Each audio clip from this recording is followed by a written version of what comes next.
Bem-vindo a Montserrat. Somos uma família que ama Jesus e ama pessoas, que multiplica discípulos que vivem restauração com transparência e acolhem com graça e amor.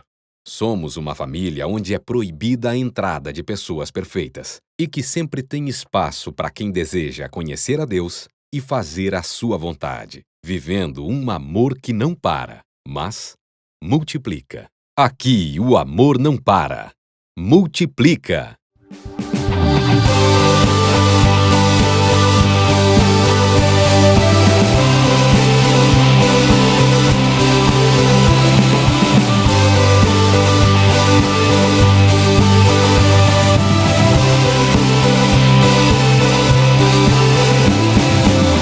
Quem quebra o pecado e as trevas, cujo amor tão poderoso é o Rei da Glória, o Rei dos Reis.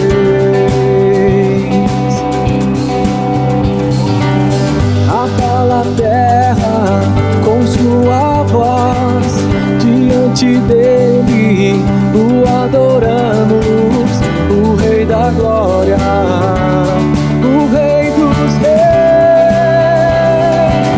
Maravilhosa graça, infalível amor, você tomou meu lugar e suportou minha cruz. Você negou sua vida para que eu fosse livre. Oh, Jesus, eu canto pelo que fez por mim.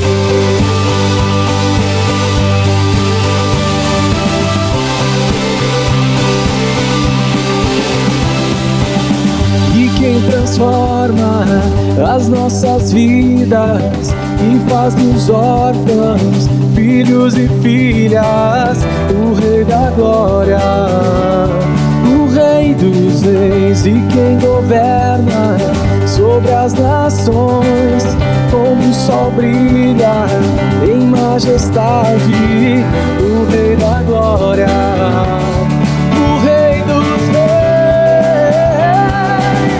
Maravilhosa graça, infalível amor,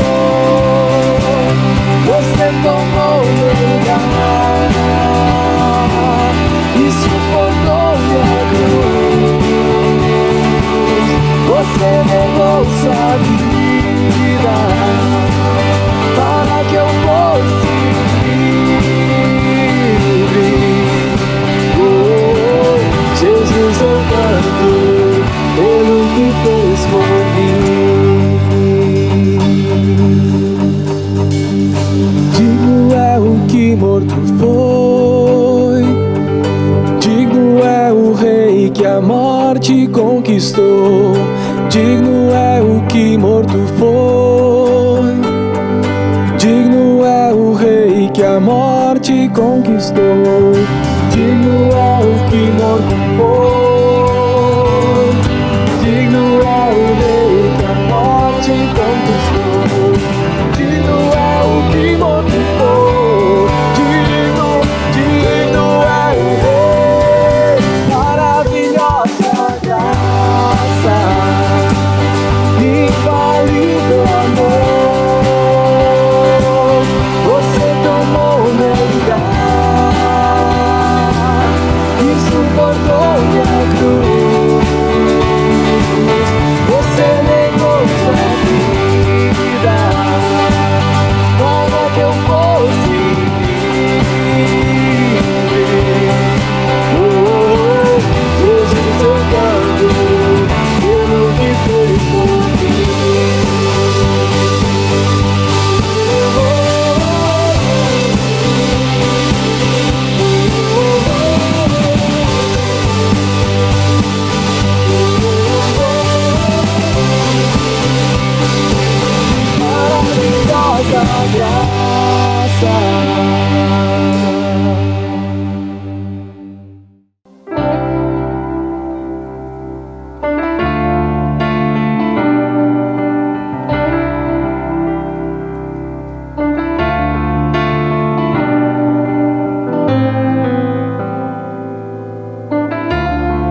que és real e vives em mim. Quero ouvir anjos cantarem em uma só voz. Aleluia, Santo, Santo, poderoso, grande eu sou, que é digno, não há outro. Poderoso, grande eu sou, grande eu sou.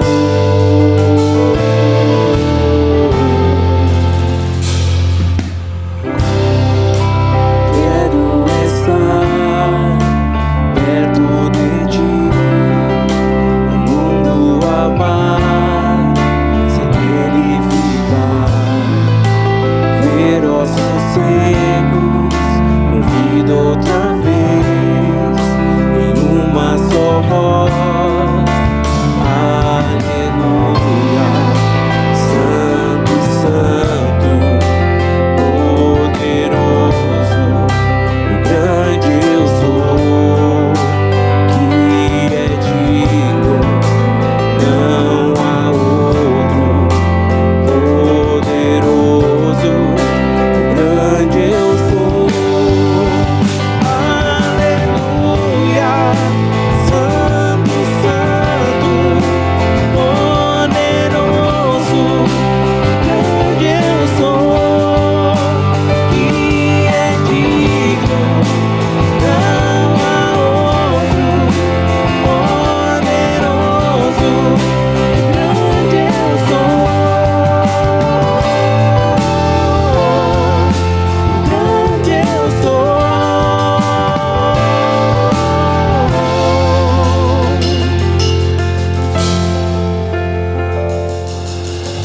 Montanhas vão cair, demônios fugirão, ao ouvir de que Jesus é o Rei dos Reis.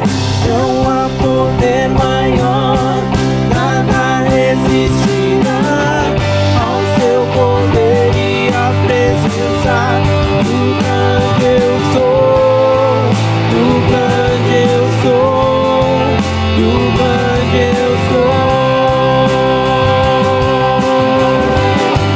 do grande eu sou, do grande eu sou, do grande eu sou. Aleluia, aleluia, Santo, Santo, poderoso, grande eu sou, que é digno, não há outro. Poderoso, grande eu sou, grande eu sou.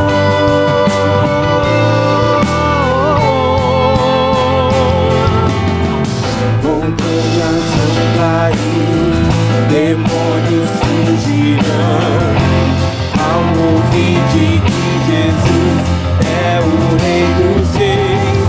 Não há poder maior, nada resistirá ao seu poder e à presença do grande eu sou, do grande eu sou, do grande eu sou. Ele é o grande eu sou, do grande eu sou, do grande eu sou. Aleluia, aleluia,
Olá, querida Igreja Monte Serra e amigos que se conectam conosco em mais uma mensagem da nossa campanha Café.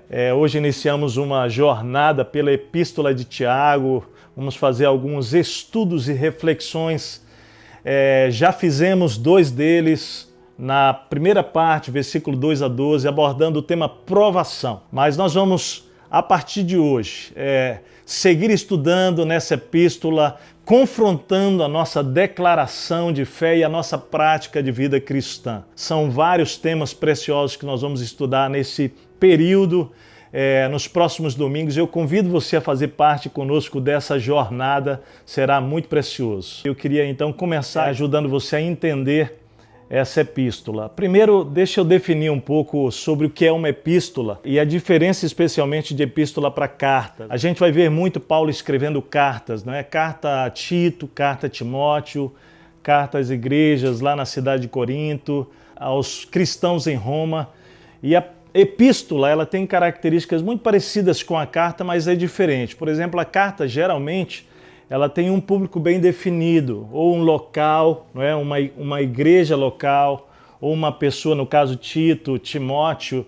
Você sempre vai ver, por exemplo, nas cartas de Paulo, é uma característica que mostra também essa diferença, além do público definido, além de tratar problemas bem específicos daquela igreja local.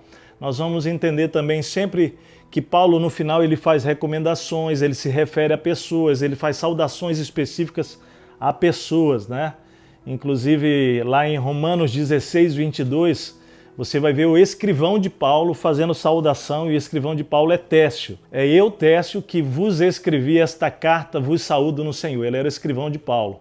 Então, epístola, ela tem características de escrita muito parecida com a carta, mas ela difere-se de uma carta, por exemplo, no público-alvo, né? Porque ela tem um objetivo mais geral.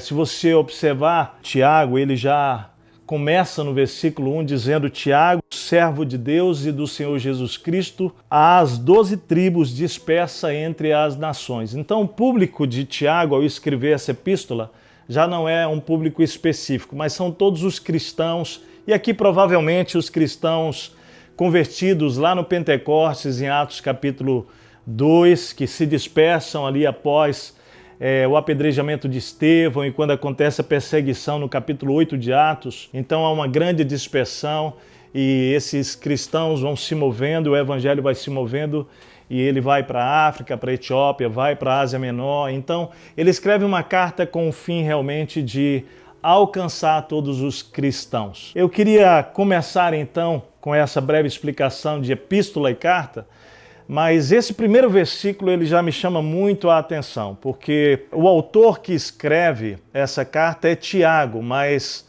que Tiago é esse? E Tiago que escreve essa carta, que é o Tiago, irmão de Jesus. É muito lindo perceber Tiago preocupado em escrever uma epístola, e aqui chamada uma epístola universal, porque ela é a todos os cristãos. Porque o objetivo de Tiago, ao escrever essa carta, e sendo ele o irmão de Jesus, você pode imaginar a mente dele ao escrever essa carta e ao olhar para o próprio irmão Jesus e a vida e o exemplo e o modelo que Jesus foi, o quanto ele ao observar o cristianismo, ao observar a igreja e a vida ética e a vida prática em incompatibilidade com o credo e com a fé declarada cristã, né? Ou seja, em Cristo, é essa incompatibilidade. Então, quando Tiago escreve essa carta, eu acho muito lindo já como ele começa. Ele começa dizendo servo de Deus e do Senhor Jesus Cristo. Ele não se apresenta como irmão de Jesus, ele se apresenta como servo de Deus e servo do Senhor Jesus Cristo, né? E a palavra que ele escolhe aqui de servo, essa palavra que quer dizer escravo, né? Que é o significado dela do grego, ela é uma palavra, de certa maneira, muito degradante para o contexto tanto judeu quanto grego. Ele escolhe essa palavra, escravo, porque ela é muito significativa. Ela tem um marco, ela tem uma força muito grande, porque esta palavra escravo queria referir-se a alguém sem liberdade alguma. Interessante ele escrever e se colocar como um servo de Deus e do Senhor Jesus Cristo. Embora irmão de Jesus Cristo, ele estava dizendo que houve uma escolha na vida dele. E a escolha dele foi voluntariamente tornar-se um servo. Ele está dizendo que ele está entregando a sua liberdade para que ele viva agora em obediência a Deus e a Jesus Cristo. Outra coisa muito importante nessa introdução é o fato de ele fazer uma referência de que ele é escravo de Deus e de Jesus Cristo. Isso era algo inconcebível no conceito judeu, né? E até o próprio Cristo, quando escreve, ele fala sobre que ninguém pode servir a dois senhores, você vai amar a um e desprezar o outro. Mas Tiago aqui, ele se apresenta como servo de dois senhores, servo de Deus e de Jesus Cristo. E o que ele está querendo dizer aqui, em primeiro lugar, é sobre essa unidade que existia entre o Pai e o Filho, essa divindade de ambos, e quem servir a Deus serve a Jesus. E quem serve a Jesus está servindo a Deus. Então aqui é muito bonito ver a compreensão de Tiago, não é, sobre essa questão de senhorio. Então, nesta introdução, a gente já pode tirar aqui um princípio super importante para a nossa vida. É de que nós fomos chamados para sermos servos de Deus e servos do Senhor Jesus Cristo. Você não pode dizer que serve a Deus e despreza os ensinos de Jesus. E você, quando serve a Jesus Cristo, que é Deus, você está servindo ao Pai, não é? O Senhor é Deus, Criador dos céus e da terra. Nós somos servos, nós somos escravos, chamados a servi-lo de maneira profunda, em obediência e de maneira voluntária. Agora, Tiago, quando escreve essa carta, o propósito dele era exatamente confrontar a vida divorciada da fé declarada. Ou seja, quando olhava para a vida, para a prática, para o dia a dia e olhava para a fé declarada, os credos, não é? Aquilo que se dizia crer, não tinha muita compatibilidade, não tinha muita coerência. Os temas que Tiago vai abordar nessa carta são muito especiais por isso, porque ele quer trabalhar a coerência entre a fé cristã e a vida diária desse cristão. Elas precisam combinar, elas precisam se encontrar. Então, Tiago vai falar sobre provação, Tiago vai falar sobre tentação, ele vai falar sobre a opressão dos ricos aos pobres, inclusive os ricos roubando dos pobres, dentro do contexto cristão, isso acontecendo. Não é? Por isso a incoerência desse cristianismo, onde se diz crer em algo, mas a vida não era compatível. Vai falar sobre o uso das palavras, o uso da nossa língua como uma ferramenta de bênção ou de maldição, algo que acontece no nosso dia a dia. Estamos sempre lidando, né, com o poder das palavras e quantas vezes nós escorregamos com elas e ferimos pessoas. E essa epístola de Tiago vai nos ensinar muito sobre isso. Ele vai falar sobre amizade com o mundo, amizade com Deus. Ele vai abordar a questão da guerra que acontece entre as pessoas, dentro do contexto mesmo cristão, ou dentro da sua casa, você que não é um cristão, mas essas batalhas que nós estamos vendo dentro do próprio contexto do nosso país, não é? Guerra entre nações, guerras políticas, guerra civil, todo esse cenário de guerra, injustiça, imoralidade. Quer dizer, Tiago vai abordar uma série de temas que dizem respeito à minha vida e à sua vida, ao nosso dia a dia, questões diárias. Então, é muito interessante que o autor, pastor Hernandes Dias Lopes, ele no comentário dele, que é um dos livros base para nós, assim, ele fala sobre Tiago como livro de provérbios do Novo Testamento, porque ele é realmente bem prático, né? E nós então vamos ter uma jornada muito gostosa, muito preciosa, que eu convido você para essas próximas semanas. O nosso tema de hoje será tentação, o processo da nossa queda, como é que nós caímos, como é que nós vamos sendo enredados pela tentação e por fim nós somos destruídos, não é? Esse é um dos temas que Tiago aborda com muita propriedade. Eu quero convidar você então a ler versículos 13 a 18 do capítulo 1 de Tiago. Tá? Ele diz assim: quando alguém for tentado, jamais deverá dizer, estou sendo tentado por Deus, pois Deus não pode ser tentado pelo mal e a ninguém tenta. Cada um, porém, é tentado pelo próprio mau desejo, sendo por este arrastado e seduzido.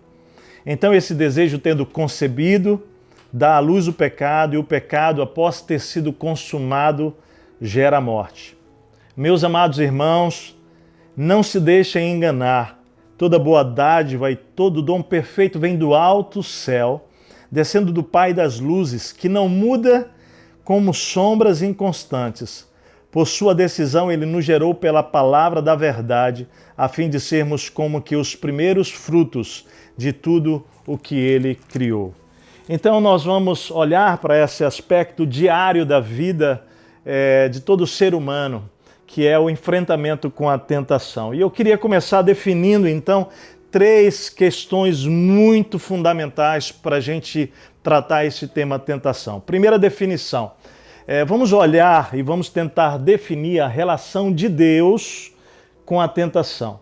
Se você olhar já no versículo 13, ele diz assim, que quando alguém for tentado, jamais deve dizer, estou sendo tentado por Deus. A primeira lição aqui para a gente acerca desse tema é que a relação de Deus com a tentação é zero, nenhuma. Não há qualquer tipo de relação de Deus com a tentação. E a razão é simples. O texto é bem claro, diz assim, pois Deus não pode ser tentado pelo mal e a ninguém tenta. O que isso aqui quer dizer é que Deus, ele é totalmente santo e, portanto, ele não pode ser tentado pelo mal. E ele é completamente amoroso de tal maneira que ele não pode tentar ninguém. Então isso feriria o caráter de Deus. Então a primeira questão importante é que você compreenda, eu compreenda que não há nenhuma relação entre Deus e tentação. Segundo princípio aqui para a gente trabalhar a nível de definição sobre tentação, é definir a minha relação com a tentação. E aqui eu penso que você precisa ter bastante atenção, e eu por quê? Porque o texto de Tiago vai dizer que cada um, porém, é tentado pelo seu próprio desejo. Então a relação minha e sua com a tentação, ela é completa, ela é total. O que Tiago está ensinando aqui aos cristãos é que cada um de nós é responsável pelas tentações que nós enfrentamos, que nós passamos. Por quê? Porque elas não são externas, elas são internas. A palavra aqui que ele vai usar para desejo, que a palavra grega é pitimia, ele está dizendo que cada um é tentado pelo seu próprio desejo. Ele não é necessariamente um desejo mau, mas ele se inclina para o mal porque a nossa natureza, ela é uma natureza já inclinada para o mal após o pecado de Adão. Não necessariamente todo desejo que você tenha, que eu tenho, ele é mau. Mas ele pode se transformar realmente, se aplicado, ou se tratado, ou se alimentado para minha satisfação pessoal e não para a glória de Deus numa armadilha, em algo que se torna realmente destrutivo na minha e na sua vida. Então é muito importante perceber que você não olha nesse texto nenhuma relação com a presença do diabo, né? Ele vai ser muito claro aqui nesta passagem que a tentação é fruto de um desejo interior que já habita em mim e habita em você. A terceira definição importante, então, é qual é a relação do diabo com a tentação. Nós já vimos que a relação de Deus com a tentação é nenhuma, porque Deus não pode tentar a ninguém, nem é tentado para o mal. Nós já vimos que a minha relação com a tentação, ela é completa, ela é total, porque nós somos tentados pelos nossos desejos. E a terceira relação aqui, de definição importante, é que a relação de Satanás, que é o inimigo de Deus, que é um anjo caído, né? Alguém que lutou contra Deus para tomar o lugar de Deus e que foi expulso do céu, e que ele hoje governa, né, uma legião de anjos para matar, roubar e destruir, é que o trabalho do diabo em relação à tentação é montar o cenário, montar a armadilha para que você e eu caiamos em tentação.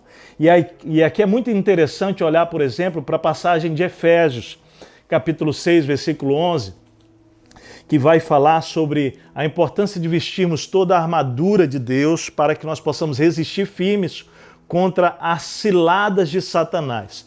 Então, naquela passagem, a palavra cilada ali é armadilha. Nós vamos ver que o diabo, a Bíblia diz isso, ele está ao nosso derredor, rugindo como um leão, buscando a quem ele possa destruir, tragar.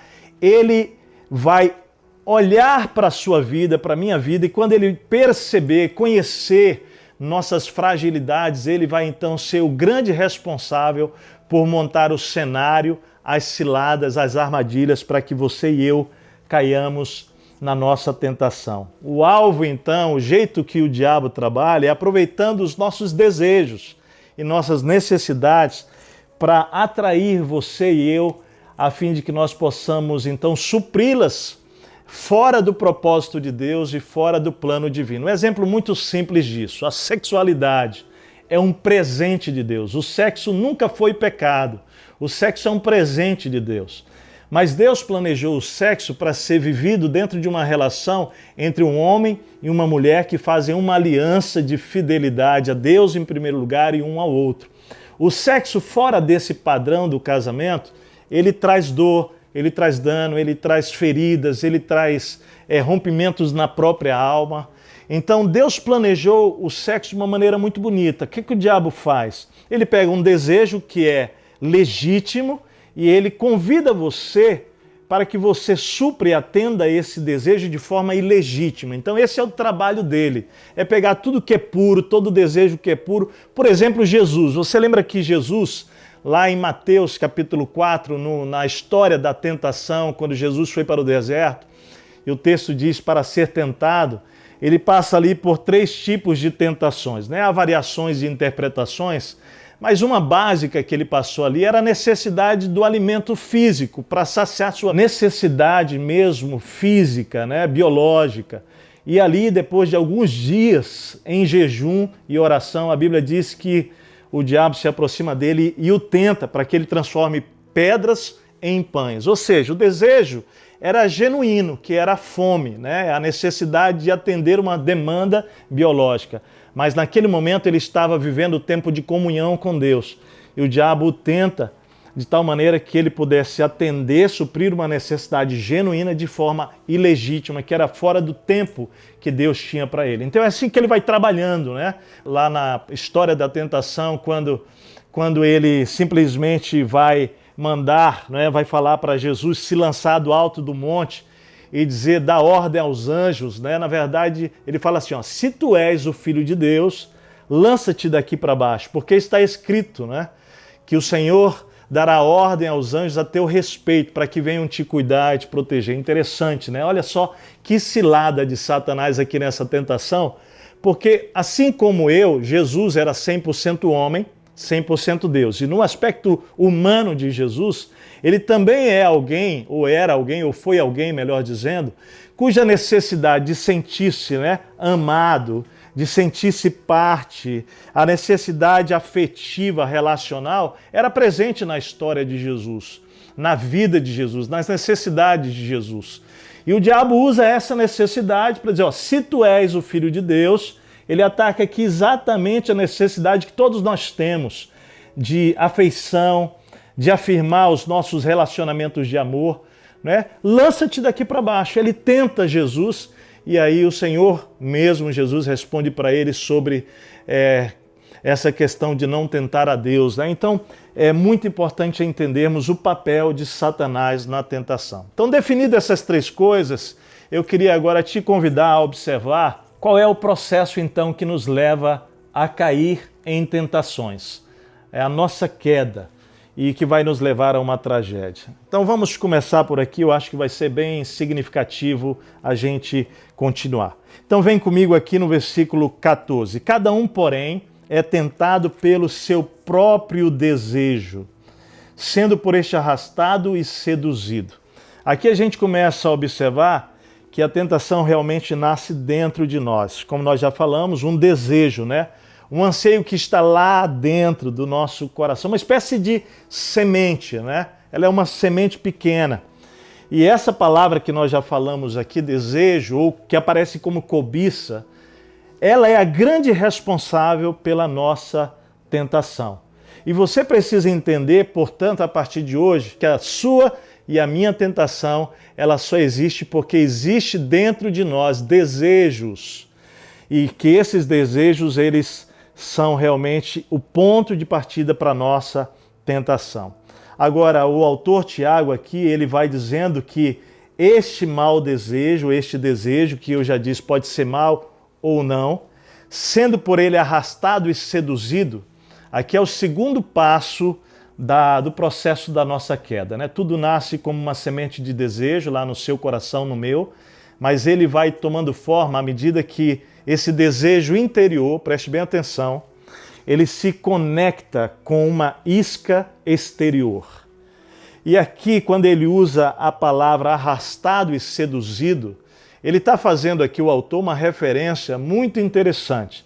Ele está fazendo uma referência do arrastado, a armadilha usada numa pescaria, né? E aqui nós estamos falando de um anzol, quando a gente coloca uma isca no anzol e a gente lança, né, para um peixe, e depois a armadilha, onde ele vai usar aqui seduzido, então arrastado e seduzido, ele está fazendo uma referência às armadilhas usadas numa caça. E quando estava estudando isso, eu lembrei muito da minha adolescência, eu lembrei muito do meu pai, não é? Porque na fase que se podia pescar à vontade, eu lembro bem do meu pai dizendo que para cada peixe existe uma isca certa. É interessante demais, porque Tiago usa essa referência. Eu lembro quando eu ia caçar com meu pai e a gente, na verdade, ia esperar. A espera era à noite. A gente ia no final da tarde e a gente amarrava uma corda no alto de algumas árvores, ficávamos ali esperando o animal que viria à noite, em algum momento ou de madrugada. E olha só que curioso, porque durante o dia, durante a manhã, a gente andava no meio daquela floresta, literalmente daquelas matas, e nós iríamos identificando os ambientes e as árvores e os frutos que eram propícios e específicos para um animal tal. E a gente ia identificando esse tipo de isca, né? E ali era o tipo de fruta que realmente atraía aquele animal A ou aquele animal B. É exatamente essa referência que Tiago está dizendo aqui. Ele está dizendo assim, olha, eu, Tércio, tenho desejos aqui meus, bem particulares, que tem a ver com a minha história, tem a ver com a formação mesmo minha, e a minha própria história, ela traz comigo, não é, desejos que o diabo sabe, ele conhece pela minha própria história de vida, ele lança iscas, para que esse desejo que está dentro de mim, ele possa realmente olhar para essa isca e ser atraído, né, e que eu possa ser atraído por isso. Então, o que o diabo faz é esse cenário que nós já comentamos, de ele apresentar armadilhas e iscas para que você possa ser atraído e seduzido. É interessante que a palavra aqui, arrastado, que é uma das traduções, é a que eu mais gosto, porque quando você pega um peixe, né, e quando ele morde a isca, o que você faz com o peixe é você começa a arrastá-lo até você. E essa expressão aqui quer dizer exatamente isso. Que quando você é seduzido por essa isca, você começa a ser arrastado na direção realmente daquela tentação. Quando se trata da armadilha aqui, não é? E pensando mesmo numa armadilha para um animal, você coloca alguma coisa ali dentro da armadilha, o animal então é seduzido geralmente pelo cheiro para aquela armadilha e ele então é seduzido. A palavra seduzida aqui é então a mesma para uma caça que é seduzida por algum tipo de armadilha, não é? Então, queridos, o segundo passo da provação, ou melhor, da tentação que estamos estudando aqui, é que o desejo interior, então, vai se conectar com uma isca exterior que é colocada diante de você. O terceiro passo desse processo da queda é que o desejo interior, quando alimentado, quando ele é então conectado à isca, à armadilha, ele vai gerar um filho. E aqui parece que Tiago muda a figura, porque ele vai dizer o seguinte, olha só, cada um, porém, é tentado pelo seu próprio mau desejo, sendo por este arrastado e seduzido. Então, esse desejo, tendo concebido, dá à luz o pecado. E o pecado, após ter sido consumado, gera a morte. Interessante, porque aqui o terceiro aspecto desse processo da nossa queda é que, uma vez que o desejo interior se conecta então a essa isca, a essa armadilha, ele gera um filho. Então a figura aqui muda, porque agora ele vai falar sobre um parto, ele vai falar sobre uma gravidez. E aqui a lição é que quando nós permitimos que o desejo interior se conecte àquela isca que está sendo colocada diante de nós, nós vamos então engravidando do pecado. É isso que ele está dizendo. E o final é que esse filho que nasce da tentação é o pecado. E a palavra pecado do grego é raro alvo, né? Ou seja, Deus planejou algo precioso para a minha vida e para você. E a Bíblia diz que a vontade de Deus é boa, perfeita e agradável para a minha vida e para a sua vida. Então o pecado é tomar uma direção que não vai me levar para a vontade boa, perfeita e agradável. Do contrário, vai causar outras coisas, que nós vamos ver aqui no texto. Então o terceiro processo aqui é que o desejo interior, quando ele é conectado a isso, com a armadilha, então ele é alimentado e ele vai então gerando dentro de nós um filho que tem nome, é pecado. Esse é o filho da tentação que surge pelos nossos desejos. E o quarto processo é que quando o filho nasce, ou seja, quando o pecado acontece, quando ele é consumado, ele gera a morte. E eu quero destacar isso aqui porque ele diz isso, né? Que esse mau desejo, esse desejo tendo sido concebido, dá à luz o pecado, que seria o filho então que nasce, e o pecado, após ter se consumado, gera a morte. Essa palavra consumado aqui é o pecado após ter crescido, né? Ele nasce, ele vai se desenvolvendo e ele cresce, e ele se torna adulto. O final dele para a minha vida é a minha morte. Eu quero agora olhar para essa passagem e fazer uma relação com o versículo 12, que foi o nosso estudo anterior, porque no versículo 12 do capítulo 1, quando falamos pela aprovação, vai dizer o seguinte, que feliz é o homem que persevera na aprovação, porque depois de aprovado, ele receberá a coroa da vida. Esse termo coroa da vida aqui é a coroação da vida. Ou seja, aqui Tiago está fazendo um contraste para a vida do cristão. Ele está dizendo o seguinte, há um propósito com a aprovação e um propósito com a tentação. A aprovação é construir. E se você perseverar no meio da aprovação, o final dela é que você será coroado com a vida, né? A vida com Deus, a vida eterna. E aqui a tentação tem outro propósito. A tentação, o propósito é a destruição da minha e da sua vida. Por isso, uma vez que o pecado ele é concebido, ou seja, ele vai crescendo dentro de nós e ele amadurece e se torna jovem, um adulto, o texto diz que ele gera, ao invés de vida, morte. E aqui é muito profundo isso, muito profundo.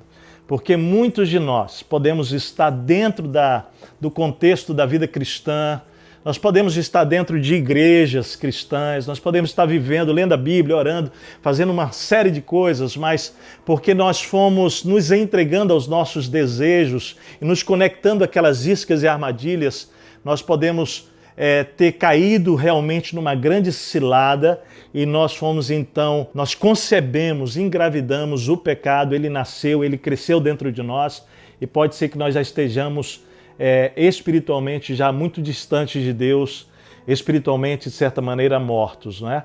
É claro que nós não estamos falando aqui nesse momento de que não haja como voltar para Deus, né? Quando nós olhamos a Bíblia como um todo, nós vamos ver que quando pecamos, lá em 1 João diz que se nós confessarmos os nossos pecados, ele é fiel e é justo para nos perdoar e nos purificar de toda injustiça. Então, se você está vivendo esse drama, está assim, com sensação de morte por causa do pecado, eu quero dizer para você que Deus tem vida para você e por meio da confissão dos seus pecados e do arrependimento você pode voltar a viver.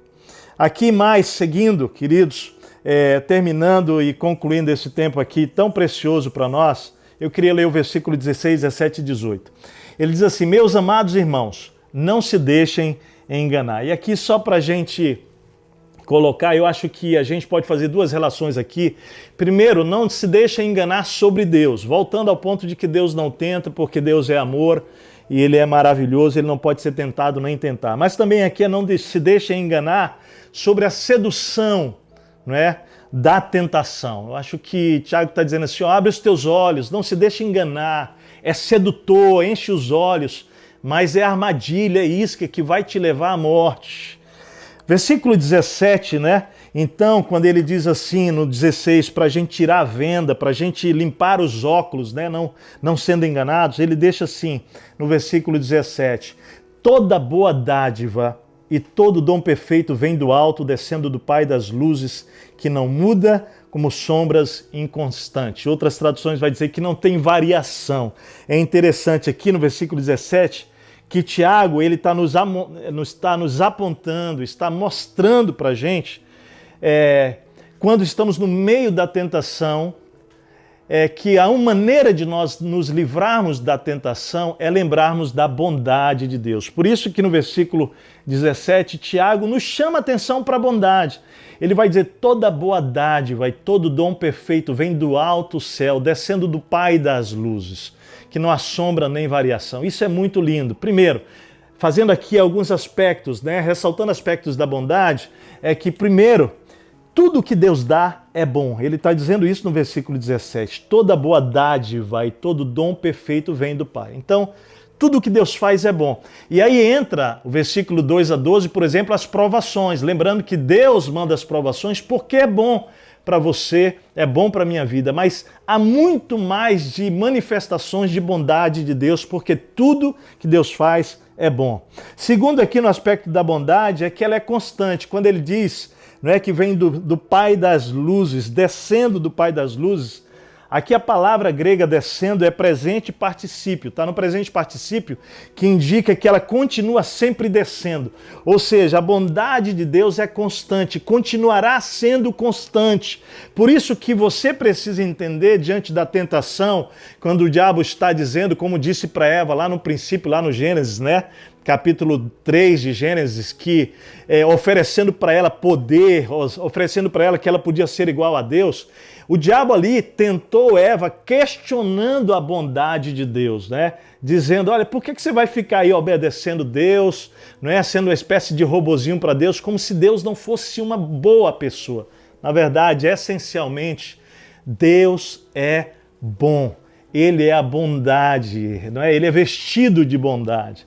Então não apenas ele é bom, a sua bondade ela é constante, ela nunca cessa, nunca para.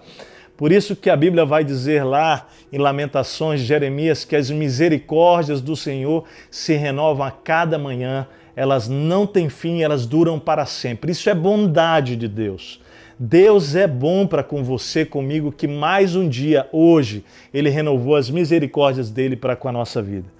E aqui ainda falando sobre a bondade, ela não muda, né? Porque quando ele fala sem sombra de variação, ele está dizendo que o Deus a quem nós confiamos a nossa vida, ele é bondoso e a sua bondade não tem variação.